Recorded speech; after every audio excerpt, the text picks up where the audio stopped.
नमस्कार, मी सुनील. आपण पाहतात आवाज इंडिया मराठी. आता एक नजर टाकूयात महत्त्वाच्या घडामोडींवर.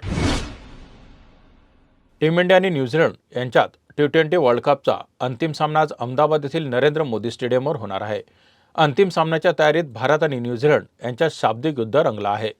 न्यूझीलंडचा कर्णधार मिशेल सँटनरनं भारताच्या घरच्या मैदानावर अंतिम सामना जिंकण्यावर दबाव असण्याची टिप्पणी केली. त्याने म्हटलं की T20 क्रिकेट हा अनिश्चिततेनं भरलेला प्रकार आहे. आम्ही उत्कृष्ट कामगिरी केली तर कोणत्याही संघाला हरवू शकतो, असं सांगितलं. भारताचा कर्णधार सूर्यकुमार यादवनं सँटनरच्या वक्तव्यावर चोख प्रत्युत्तर दिलं. यादव म्हणाला, सर्वत्र तेच सांगितलं जात आहे. त्यांनी काहीतरी नवीन सांगावं. तसेच त्याने भारतात होणाऱ्या अंतिम सामन्याचा अनुभव खूप खास असल्याचं सांगितलं. घरी खेळताना आणि आपल्या चाहत्यांसमोर विश्वचषकाचा अंतिम सामना खेळताना सर्वांच्या मनात एक वेगळीच ऊर्जा असते, असं सूर्यकुमार यादवनं नमूद केलं. सर्व खेळाडू उत्साही असून अंतिम सामन्यासाठी संघ सज्ज आहे, असं सूर्यकुमार यादवनं म्हटलं आहे. उपमुख्यमंत्री अजित पवार यांचा 28 जानेवारीला झालेल्या विमान अपघातात दुर्दैवी मृत्यू झाला. या अपघाताच्या तपासाच्या संदर्भात अजित पवार यांच्या पत्नी आणि राष्ट्रवादी काँग्रेसच्या राष्ट्रीय अध्यक्षा सुनेत्रा पवार यांनी आपल्या प्रतिक्रिया दिल्या आहेत.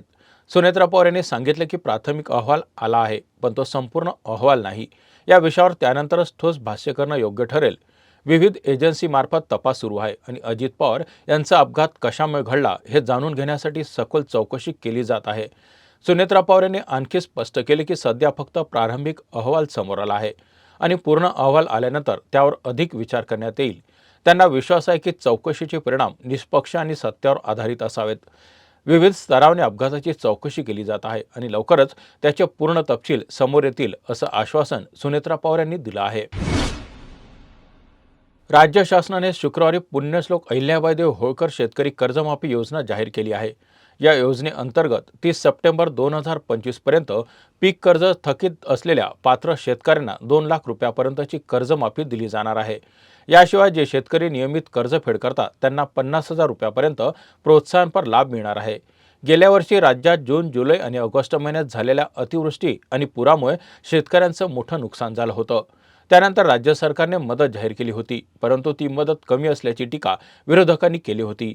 आता राज्य सरकारने कर्जमाफी जाहीर केली आहे, पण यामध्ये एक महत्त्वाचा मुद्दा आहे. सप्टेंबर 2025 पर्यंत पीक कर्ज थकलेल्यांना कर्जमाफी मिळेल. अर्थात 30 सप्टेंबर 2025 पूर्वी पीक कर्ज घेतलेल्या शेतकऱ्यांना या योजनेचा लाभ मिळणार आहे.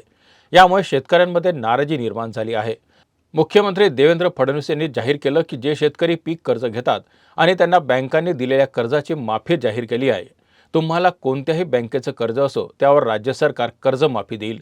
कर्जमाफी 30 जूनपूर्वी होईल आणि समिती यावर काम करत आहे. राज्य सरकारनं बजेटमध्ये कर्जमाफीची घोषणाही केली आहे. मुख्यमंत्री फडणवीस यांनी असं म्हटलं आहे, जुन्या कर्जमाफीपेक्षा ही कर्जमाफी चांगली असणार आहे. यामुळे पूरग्रस्त आणि अतिवृष्टीग्रस्त शेतकऱ्यांना या कर्जमाफीचा लाभ मिळणार आहे का हे सरकारने स्पष्ट करावं, अशी शेतकऱ्यांमधून मागणी केली जात आहे. आज मध्य आणि हार्बर रेल्वे मार्गावर मेगा ब्लॉक घेण्यात येणार आहे. रेल्वे मार्गावरील रुळांची दुरुस्ती आणि सिग्नल यंत्रणेतील तांत्रिक कामासाठी हा निर्णय घेण्यात आला आहे. मध्य रेल्वेवर माटुंगा ते मुलुंड दरम्यान अप आणि डाऊन जलद मार्गावर सकाळी 11:20 ते दुपारी 3:45 या वेळेत मेगा ब्लॉक असेल.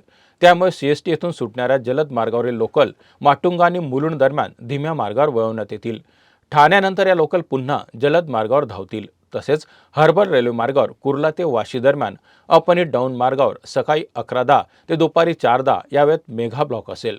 त्यामुळे CSMT ते पनवेल आणि वाशी दरम्यान सुटणाऱ्या काही लोकल गाड्या तसेच पनवेल, बेलापूर किंवा वाशी येथून CSMT कडे येणाऱ्या लोकल रद्द राहतील.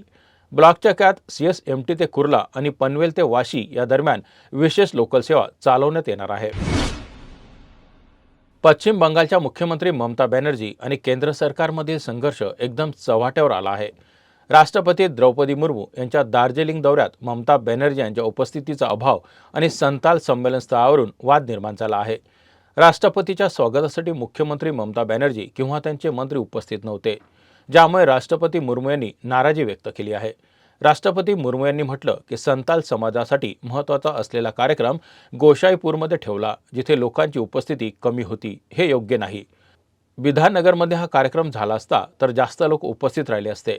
पंतप्रधान नरेंद्र मोदी यांनी या घटनेवर प्रतिक्रिया देताना तृणमूल काँग्रेस सरकारवर आरोप केला की त्यांनी राष्ट्रपतीचा अपमान केला आहे. त्यांनी ट्विट करून या घटनेला लज्जास्पद आणि अभूतपूर्व म्हटलं आणि आदिवासी समाजाचा अपमान करण्यात आल्याची खंत व्यक्त केली. इराण इस्रायल संघर्ष सध्या अत्यंत तीव्र झाला आहे. यापूर्वी उल्लेख केलेल्या हल्ल्यांच्या घटनांचा तपशील आणि त्याचे परिणाम काही प्रमाणात मध्य पूर्वेतील परिस्थितीला अधिकच जटिल बनवतात. इराणवरील हवाई हल्ल्याच्या बाबतीत विशेषतः तेहरान शहरावर झालेल्या सलग एअर स्ट्राईक ही एक महत्त्वाची घटना आहे. यामुळे शहराच्या आकाशात स्फोटांचे आवाज ऐकू आले आणि विविध भागांमध्ये आग लागल्याच्या घटनाही घडल्या.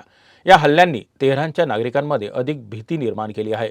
डोनाल्ड ट्रम्प यांनी इराणला दिलेला इशारा, इराणने शरणागती पत्करली नाही तर जोरदार हल्ला होईल, यामुळे आंतरराष्ट्रीय दृष्टिकोनात एक नवा तणाव निर्माण झाला. ट्रम्प यांच्या इशाऱ्यामुळे युद्धाची तीव्रता आणखी वाढली आहे. इस्रायली हल्ल्यांनी तेहरानमधील एक विमानतळ लक्षात घेतला, जो इराण समर्थित गटांना शस्त्रास्त्र पोहोचवण्यासाठी वापरला जात असल्याचा दावा करण्यात आला आहे. इराणमध्ये या संघर्षामुळे मोठ्या प्रमाणावर मानवी हानी झाली आहे. किमान 1200हून अधिक मृत्यू झाल्याचा अहवाल आहे. त्याचबरोबर लेबनॉन आणि इस्रायलमध्ये मोठ्या प्रमाणावर हानी झाल्याचं समजतं. दुबईतील ड्रोन हल्ल्याच्या घटनेमुळे आणखी एक धक्का बसला आहे, ज्यामुळे काही इमारतींना मोठे नुकसान झाले आहे आणि काही लोकांच्या मृत्यूचं वृत्त आहे. युद्धामुळे पर्यटकांनी फटका बसत आहे. मुंबईतील काही पर्यटक, विशेषतः सुरेश चव्हाण आणि त्यांची पत्नी, दुबईमध्ये अडकले आहेत. उड्डाणे रद्द होण्यामुळे औषधांच्या अडचणीमुळे त्यांना मोठा त्रास होतो आहे. त्यांनी भारत सरकारच्या मदतीसाठी आवाहन केलं आहे. या बातमीपत्रात इथेच थांबत आहोत. पाहत राहा आवाज इंडिया मराठी.